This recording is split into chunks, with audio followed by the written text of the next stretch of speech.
Ya. Assalamualaikum Mbak Sukma. Waalaikumsalam Mbak Sahati. Apa kabar? Baik. Ini kok kayaknya kurang senang ini wajahnya. Ada apa ini? Iya, tadi habis masuk di kelas 10 IPS, kayaknya saya ada masalah di kelas 10 IPS akhir-akhir ini. Jadi kita ketemu nih mau ngapain ini? Saya ingin menemukan solusi dari permasalahan saya dengan sharing kita hari ini dengan Mbak Sehati, mana tahu saya menemukan solusinya. Jadi hari ini kita ketemu untuk mencari solusi dari permasalahan yang membuat wajah mbaknya agak kurang gimana gitu ya, nggak secerias biasanya. Jadi waktu di kelas tadi apa yang terjadi? Saya akhir-akhir ini untuk pembelajaran biologi di kelas 10 IPS, siswanya kurang aktif, padahal saya sudah menerapkan berbagai macam strategi untuk pembelajaran biologi itu sendiri. Jadi siswanya kurang aktif? Iya, benar, siswanya kurang aktif. Kira-kira kalau kurang aktif itu di mananya gitu? Mereka kurang percaya diri, kurang berpikir kritis, terus kemudian diem saja, pasif.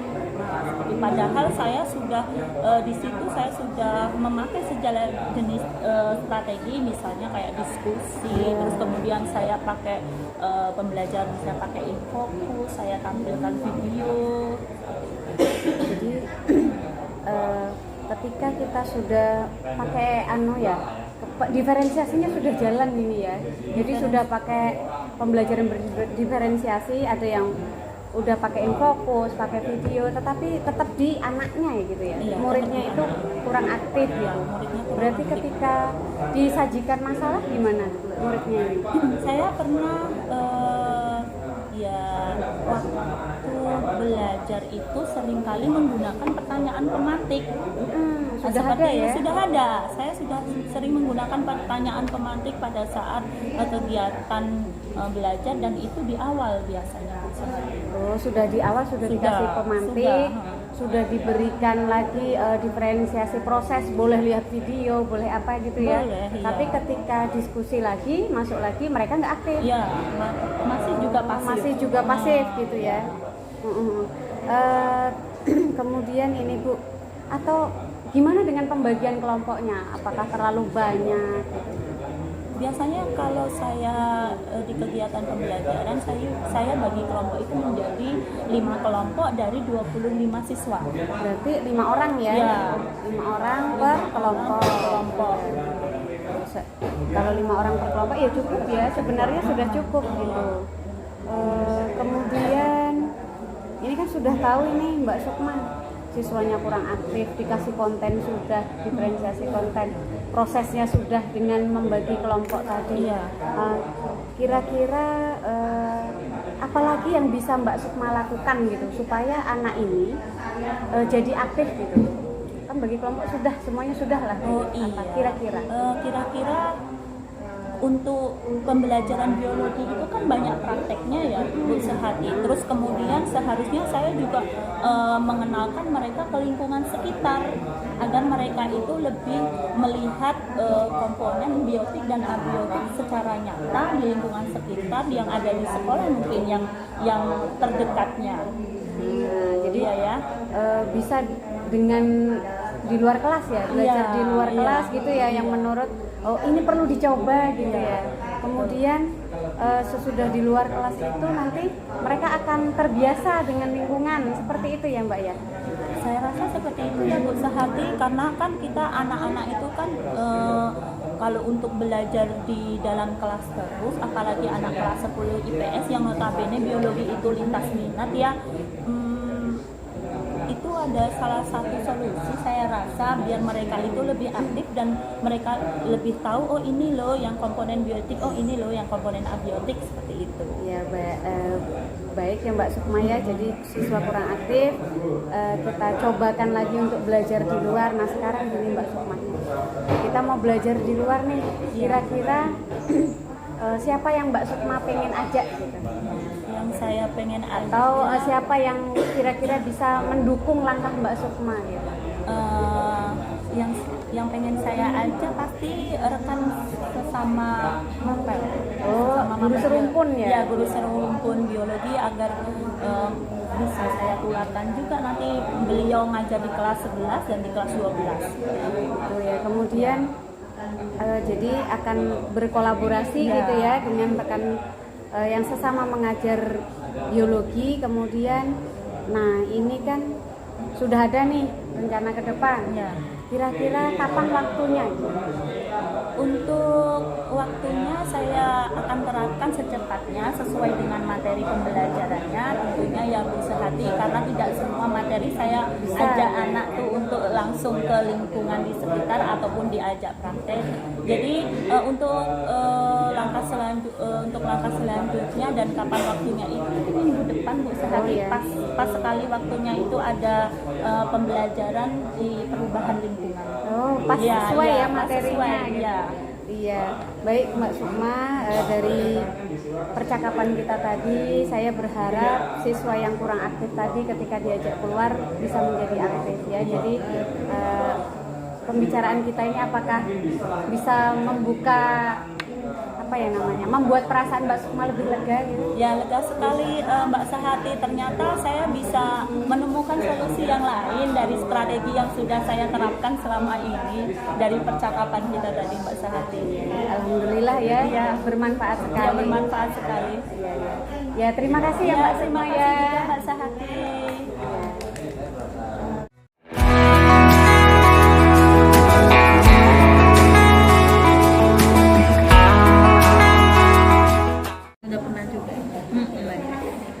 Assalamualaikum Bu Sehati. Waalaikumsalam Mbak Husna. Mbak Husna, ada waktu nggak? Saya ingin ngobrol. Oh, apa ya yang ingin kita obrolkan? Kira-kira ada yang penting ya? Iya, saya ini ada masalah sedikit, Mbak. Oh, ada masalah. Mungkin saya sampaikan hanya memberikan pendapat-pendapat saja, tapi belum tentu saya juga bisa menyelesaikan masalah. Apa ya? Iya, jadi beberapa waktu yang lalu saya ini kan disupervisi sama kepala sekolah. Nah, kepala sekolah saya itu bilang pembelajaran saya itu kurang baik. Jadi tujuan melakukan coaching ini supaya apa? Supaya saya menemukan solusi pembelajaran saya di kemudian hari lebih menarik. Kira-kira kenapa ya Bu kepala sekolah bisa mengatakan kepada Ibu bahwa pembelajaran itu tuh kurang menarik? Jadi kan saya ngajar IPA ini, Mbak apa itu sih? Boleh Ibu, Mbak apa itu? Boleh. Biar nyantai aja, Mbak aja nggak apa-apa. Jadi Mbak, Sos juga boleh. menurut kepala sekolah kan juga boleh. pembelajaran saya itu kan kurang menarik. Jeng juga nggak apa-apa. Itu selama ini kan saya pakai, karena belajar IPA itu saya pakai gambar, saya ambil dari internet sudah. Kemudian saya juga pakai carta-carta yang ada di laboratorium. Seperti itu. Sebelumnya mengajarkan biologi ya Bu? Iya, IPA. Berarti memanfaatkan sumber daya yang ada saja seperti itu? Iya, selama ini. Tapi kan secara konten kan sudah ini ya, secara diferensiasi konten sudah dapat. Sudah dapat sih. Nah, cuman anak-anak sekarang ya Bu, tidak hanya terbatas dengan yang carta ataupun kata-kata. Kalau menurut saya anak-anak sekarang ini melihat langsung seperti itu Bu. Apa ada media lain selain carta atau poster-poster? Gitu ya Bu ya. Berarti saya bisa, oh iya Bu ya, gimana kalau saya pakai video ya Bu ya? Nah, Jadi kan ada gambar yang bergerak gitu ya. soalnya anak-anak sekarang ini kalau apalagi anak SMP. SMP. Kalau anak SMP ini kan dia akan betah kalau melihat secara langsung. Nah, apa sudah Ibu gunakan strategi itu? Belum. Nah, kira-kira supaya pembelajaran Ibu tadi yang kata kepala sekolah tadi belum menarik, supaya lebih menarik, apa sih rencana pembelajaran Ibu ke depan seperti itu? Ya seperti yang saya sampaikan tadi ya, karena saya belum pakai video, jadi saya akan menggunakan video. Kemudian berarti kan selama ini saya hanya untuk visual saja ya Bu ya. Berarti saya video, kemudian saya akan mencoba dengan praktikum gitu. seperti itu. Untuk menggunakan media-media itu kan perlu sarana. Iya. Apakah memang sarana atau dukungan itu sudah ada di sini? Kebetulan laboratorium saya itu kan habis direhab Bu.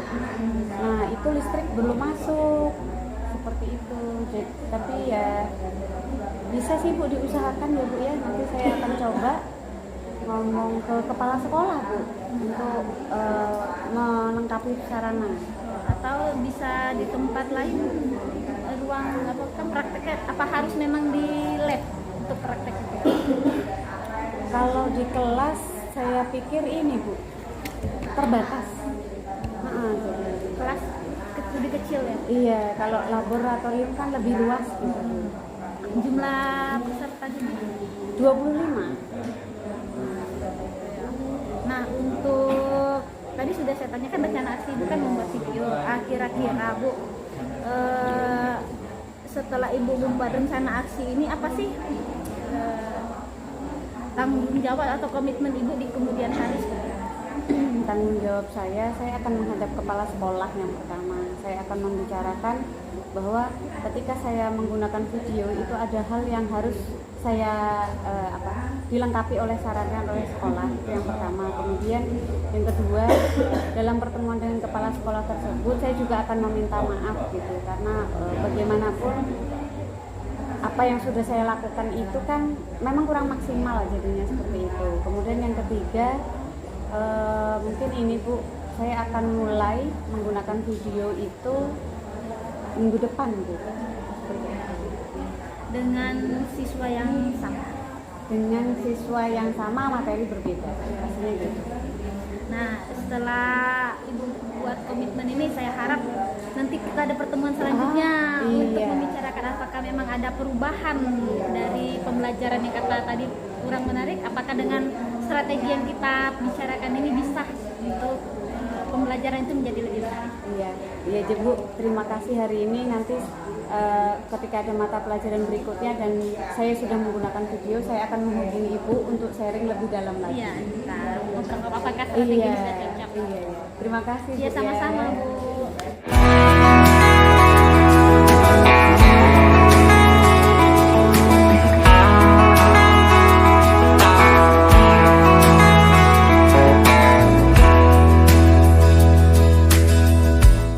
Silakan perhatikan. Bismillahirrahmanirrahim. Assalamualaikum warahmatullahi wabarakatuh. Waalaikumsalam warahmatullahi wabarakatuh. Hari ini teman-teman saya ingin memberikan hasil percakapan saya yang tentang praobservasi dengan Ibu Elsa ya. Di sini Bu Elsa mengajar kelas 11 MM1 ya, untuk mata pelajaran TA 2D 3D. Tujuan pembelajarannya yaitu dengan berdiskusi, murid dapat mengetahui pengertian objek dan jenis-jenis objek ke dalam animasi 2 dimensi. Kemudian yang kedua, dengan melakukan praktek, murid dapat menerapkan jenis-jenis objek ke dalam animasi 2 dimensi. Kemudian area pengembangan yang hendak dicapai oleh Ibu Elsa yaitu yang pertama, beliau ingin menggunakan RPP dengan proses pembelajaran berdiferensiasi, kemudian ada KSE dan ada budaya positif. Kemudian yang kedua, prakteknya yaitu dengan project based learning.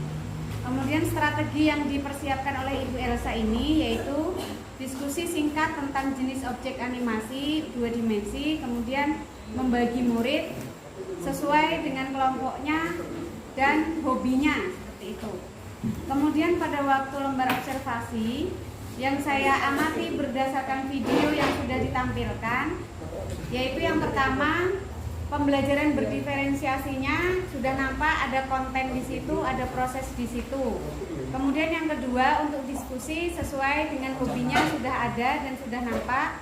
Kemudian untuk KSE dan budaya positif ini sudah mewakili dari 5 kerangka KASEL ya, baik kesadaran diri, manajemen diri, ya semuanya sudah nampak sampai pada pengambilan keputusan bertanggung jawab. Kemudian strategi yang lain yaitu dengan praktek project based learningnya, yaitu dengan diferensiasi produk itu sudah ada. di mana di sini murid itu mengerjakan tugas sesuai dengan hobinya, khususnya untuk jenis-jenis objek ke dalam animasi 2 dimensi. Kemudian untuk lembar percakapan pasca observasi, ya, tadi saya menanyakan bagaimana perasaan Bu Elsa dan beliau menjawab bahwa muridnya bahagia, dia pun bahagia, ya, seperti itu ya, karena dilihat dari mana? Dari murid yang semangat untuk belajar. Kemudian hal yang sudah baik yang sudah dilihat berdasarkan catatannya yaitu murid bertanggung jawab, kemudian kerangka kaselnya, kompetensi sosial emosionalnya terpenuhi. Kemudian ada topik percakapan dan catatan. Saya tadi menanyakan kira-kira dari apa yang sudah dilakukan itu, apa yang perlu lagi untuk dikembangkan. Di sini Bu Elsa menjawab ice breakingnya ditambah, kemudian muridnya kurang aktif dalam mengemukakan pendapat, terutama untuk kesimpulan, membuat kesimpulan. Kemudian penguatan dalam pembuatan kesimpulan tuh murid banyak yang tidak percaya diri. Nah, rencana tindak lanjut dari permasalahan tersebut yaitu Bu Elsa akan menggali dan memberikan pertanyaan pemantik agar siswa termotivasi, kemudian mengajak murid untuk memilih jenis ice breakingnya sendiri sehingga timbullah kreativitas anak, dan rencana itu akan dimulai dari Senin tanggal 7 ya, berarti Senin besok. Kemudian untuk rencana lembar pengembangan diri ya, aktivitas pengembangannya yang pertama itu menggali dan memberikan pertanyaan pemantik. Tujuannya yaitu murid berani berpendapat. Kemudian ukuran keberhasilannya yaitu ketika ada 1 murid, 2 murid, 3 murid yang berani mengembangkan pendapatnya. Faktor pendukungnya ada murid, kemudian guru mapel itu sendiri, dalam hari ini Ibu Elsa. Ya, kemudian tenggat waktunya yaitu Senin 7 November. Kemudian yang kedua, aktivitas pengembangannya yaitu mengajak murid untuk memilih jenis ice breakingnya sendiri. Jadi tujuannya di sini murid bisa fokus, kemudian mengeluarkan idenya sekreatif mungkin. Nah, ukuran dari keberhasilannya yaitu semakin banyak ide ice breaking maka murid semakin kreatif. Kemudian faktor pendukungnya ada murid, guru mapel, media, alat dan bahan. Kemudian tenggat waktunya akan dimulai oleh Ibu Elsa pada hari Senin 7 November 2022. Demikian pemaparan dari diskusi kami. Terima kasih. Mohon maaf lahir batin. Wassalamualaikum warahmatullahi wabarakatuh.